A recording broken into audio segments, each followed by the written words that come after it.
Hi everybody, welcome back to Missy's Imaginings. It's been a while, so welcome if you're coming back. I'm glad you're here. If you're brand new, I'm glad you stopped by. Today I'm going to be looking at putting together the dress that we drafted in the last video. So I did a video on using people patterns to make doll patterns. So by taking the instructions out, so just a very brief overview, here we go.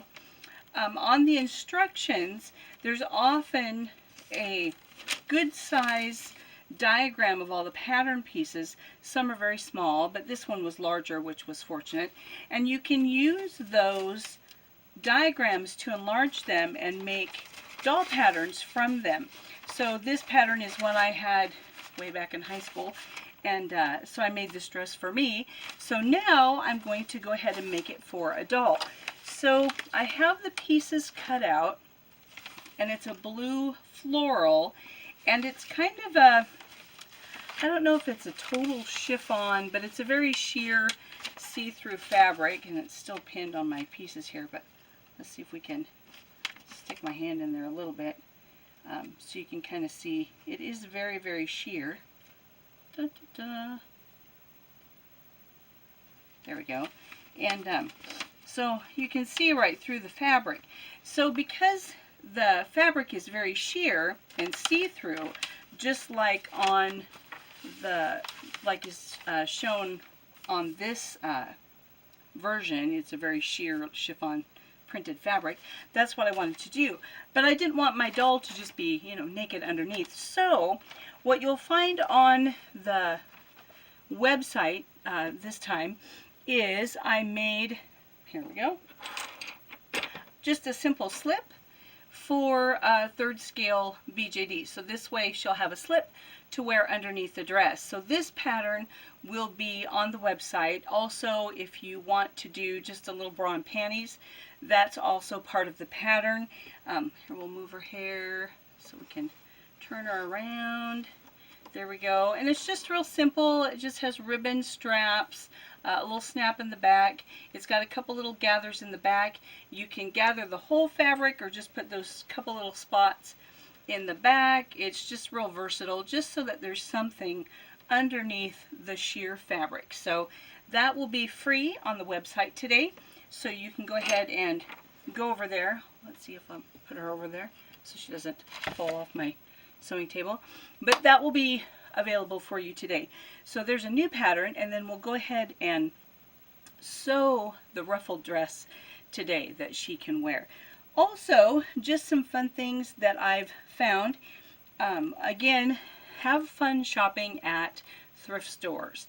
I found a really cute little porcelain doll set.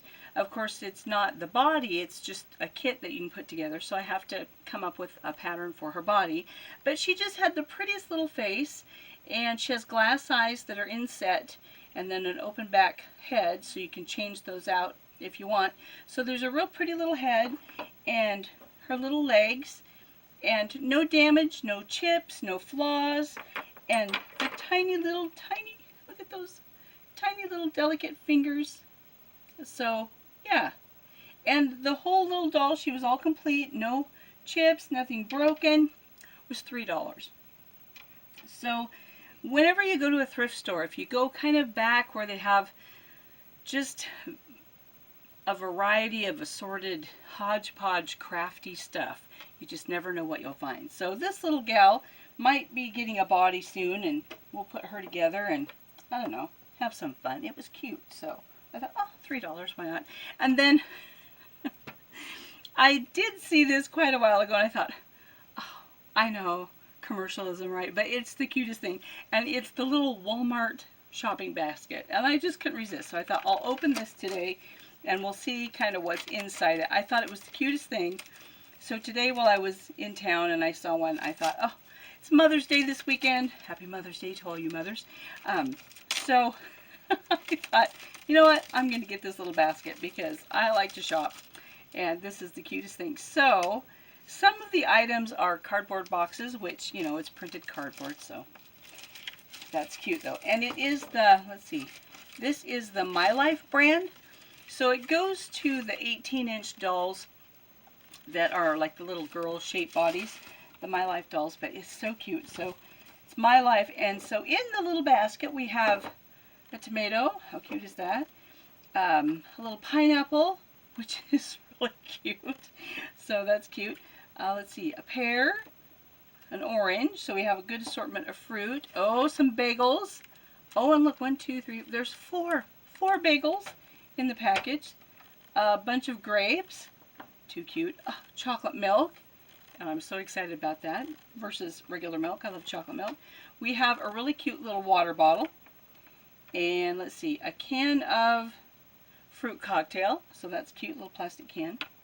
What else is in here? Of course, the little plastic boxes give, let's see, there's a brownie mix, a penne pasta, apple juice carton, which is really cute. And here you just pop that up so it actually looks like a carton. So that's cute. And a little box of bacon. That kind of surprises me. 1 ear of corn. I don't know what you're going to do with 1 ear of corn, but evidently that's a good thing. Another can in here. It looks like tomato soup, which is cute. And then, of course, the little plastic insert so that it lifts everything up to the packaging. But then, the other thing, I'm going to have to scoot my chair back. Just a minute. Okay, I'm back. I have, this is really cute. It's actually, I think it's a lip gloss. But I don't even know how it works. But I found this. It's a Diet Pepsi bottle lip gloss. Oh, the top comes off. There we go. And it's lip balm or lip gloss. I'm not sure what. Oh, here we go. There we go. So I can use up the lip balm. But then when the lip balm is gone, I have a Diet Pepsi for my dolls, which is the cutest thing. Where did I get this? I got this at, let me think. It's been a while ago. Claire's. So Claire's. So when you're in Claire's, you never know where you're going to find good doll stuff. So there we go. So there's the assortment there that is so cute. I thought I would share that. Just because I'd seen the basket before. I knew they were out there. I knew they existed. But I didn't know what would be included in the basket. So now I shared it with you and you'll know what you're going to get. Because sometimes it's hard to see down inside there. So we'll load up our shopping basket. Should have the grapes on the top so they don't get smashed. Grapes break easily. And then the little handles come up. Oh, it's so cute. So there we go. There's the Mother's Day gift to me. So enjoy, enjoy. So that's that. Then the other thing that I recently purchased is, here we go. It's a doll trunk. Yes, I know, I make doll trunks, but this was just intriguing to me in that it's cardboard, and I wanted to see how it goes together because I love getting ideas, and not that I'll make this doll trunk for resale or anything, but I wanted to see how you can use like one sheet of cardboard versus what I do, which takes several, and I have to hinge them and all that stuff. So I wanted to see how the mechanics of this would work. So maybe in another video we'll put this together, but it's really cute. And I will say it was a little musty. I think it's kind of old, so I don't even know. It's the Springfield Collection 18-inch doll trunk, and it's a piece of cardboard. So there we go. Might as well open it up, right? So here we go. And oh, all the stuff is inside, and so it has to be assembled. But I thought, oh, that's interesting. Just something cool to find and to try. So maybe in another video we'll put this together and see how that works. And kind of do a review on how it goes together. And there's a little plastic handle. One thing I was, because I was very much expecting it to be cardboard that would be assembled, because it said cardboard trunk, but it said there were like corner embellishments, and so when I got it, I found out the corner embellishments are actually just little pieces on the paper that you have to cut out and glue on. So I'll probably do some kind of my own corner embellishments. just because it looks like there is a little bit of moisture wrinkling on this piece of paper, so I don't want to use that, you know, on the actual case. So I think I'll look, because of the shape of these, I'm thinking you can buy jewelry pieces that are similar to this, that are made to wrap around the top of a crystal and then to be used as a pendant. So I might look and see if I can find something like that, if not something in the actual hardware section for, you know, trunks and chests and stuff like that for corner pieces. So anyway, but I was a little disappointed because it's just, you know, paper that I have to cut out and glue. But I don't want that. I want real metal. So real metal will do better. Then, what was the other thing? Oh, my little fan. If you have a really hot place where you have to sew, like this little spot in the summertime gets really, really warm, I found this cute little fan that I used up on my battery. But it does work when the batteries work. That can sit here and blow on you while you're sewing. So that's cool. So I think that's all the news. Yeah. So the shopping basket, the Dollar Tree. Oh, one more thing. Also at Dollar Tree, I found these fur pillows. So you're probably thinking, well, what do you do with a fur pillow? Well, here's what I'm going to do. I'm going to cut these apart, and this fur is a good length to make wigs. So all I have to do is cut the seam apart, and I have a perfect piece of fur to get probably 2 or 3 wigs out of this and 2 or 3 wigs out of this. So for $1, I can get 3 wigs, and for another $1, 3 wigs. So you just never know. You never know what you're going to find. So these were at Dollar Tree as well. And I thought, I'm going to snag those and we'll make some wigs. Because fur is getting harder and harder to find. And it is really expensive. So there's something kind of fun. So just enough to get a few wigs, and it gives a really nice deep blue color. And then this is a teal, like a teal green color. I'm not sure how that'll show up on the video, but that's what color they are. So there's another thing. So with all that information done, and we've gone over all the new things, new ideas, then I will go ahead and put all this stuff out of the way, switch up the camera, and we'll start sewing. So here are my pieces. I have the 2 sleeves. So this is the edge that connects to the neckline. So it's a very full sleeve. There's ruffles that will be attached to the sleeve, ruffles for the bottom of the skirt. So to begin, I'm going to go ahead and take the skirt ruffle, sew the edges together, and serge along the bottom edge to finish that. I will also serge the bottom edges of the ruffle for the sleeves. Then I will baste along the opposite edge of the serge so that I can gather that edge to match the edge of the sleeve, as well as gather the ruffle on the skirt piece ruffles to match the length of the skirt. And there's 2 pieces to the skirt, and there's 4 pieces of ruffle. So I will gather that so it'll be the right amount. So that's what I'm going to do first to kind of start getting everything ready.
The ruffles are now pinned on to the edges of the sleeves, so I will be sewing that seam and then serging that so that the ruffle will hang down on the edges of the sleeves.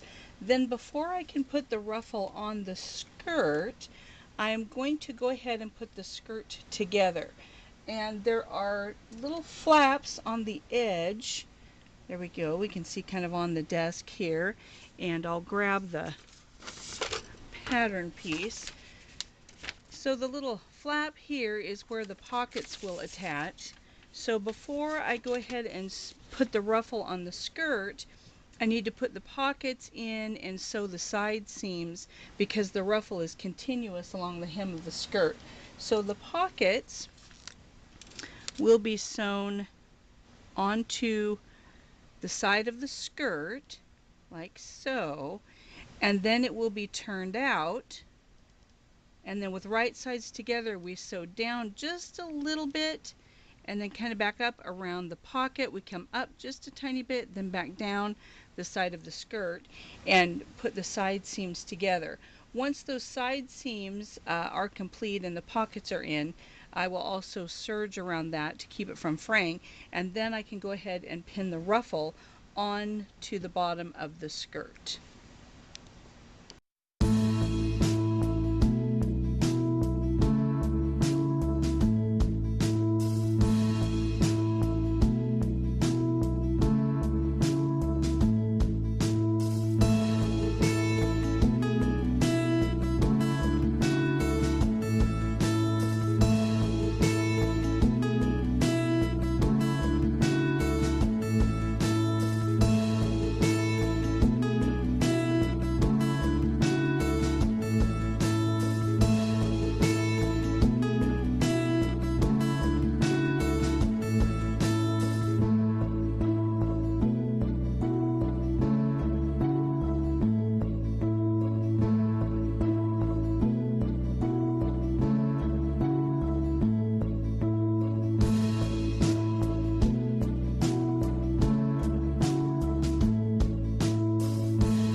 So with the ruffles on the sleeves, I went ahead and attached the sleeves to the front and then the sleeves to the back. So this will complete the circle of the bodice and the sleeves. Then these will be folded this way. Here we go.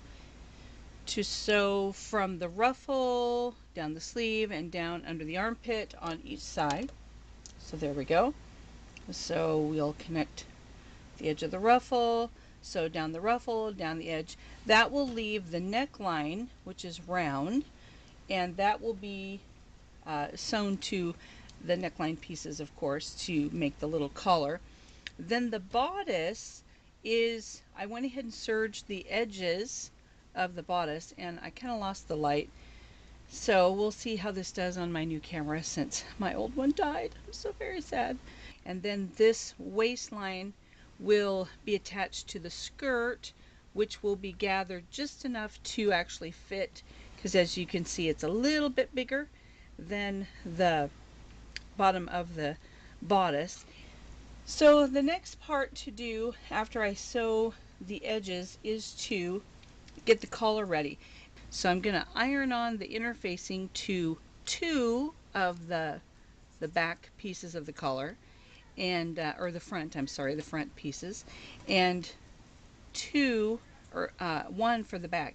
I also already have the string made that's just made from the fabric, and this will be the little ties on the front on each side, and also there's plenty for the belt tie. So that part's all ready. And yeah, so silly me, this is not the back, this is actually the front, because it's going to have a little drop opening, and we'll tie in the front with the little ribbons. So that's going to be my next stages, and I will come back to the camera when that part's done. So the pieces of the collar now, they're cut out, and then I also put the iron-on interfacing on this back side of the fabric. I actually did it for all of the pieces. So now I will take these pieces and sew together the dark ones and the light ones. It just turned out they were light and dark. So I'll have the front side, and then I'll also have the lining side. So that's going to be my next part, is I need to sew these together. Then I will go ahead and gather the top edge of the bodice to fit into the collar and get that done before I actually attach the bodice to the skirt.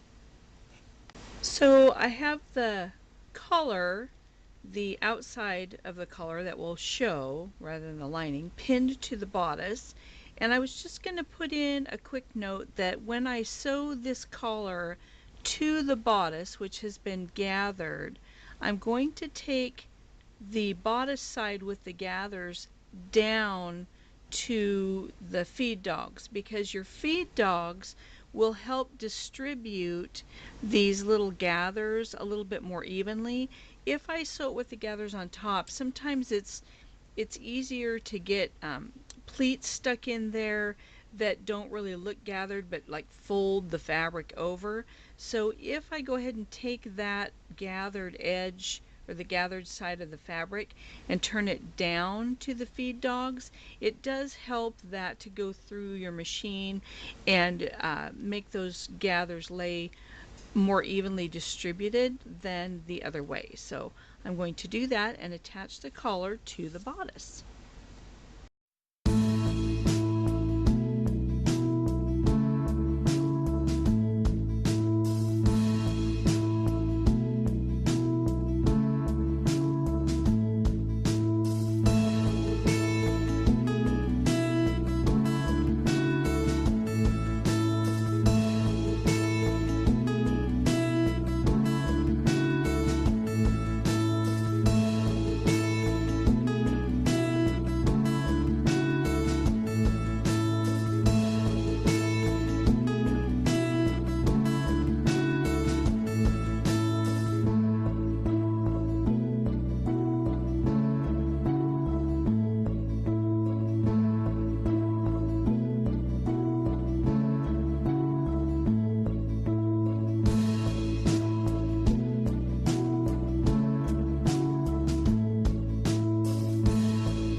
So here's the dress.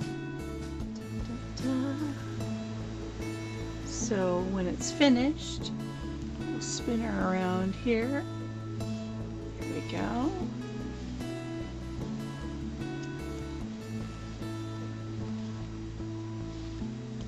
So now you know what the ruffled dress looks like. It's on the website. So there we go. That's what it looks like putting it together.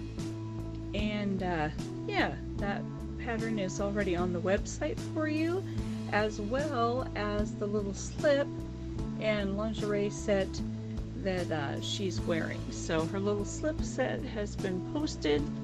Let's see if we'll spin. There we go, one more time. So you can see what the dress looks like. We'll kind of get close up here. I don't know if with the lighting you can tell how sheer the fabric is. Here we go. So, yeah. There we go. And the neckline. Get a little more close at the neckline here. And it has a little drawstring tie for the neckline. So that's the neckline, and then the little tie for the waist. And I did put in, let's see if her arm will stay there, small little belt loops that maybe were a little bigger than they needed to be, but that way it holds the belt. There's the other one. So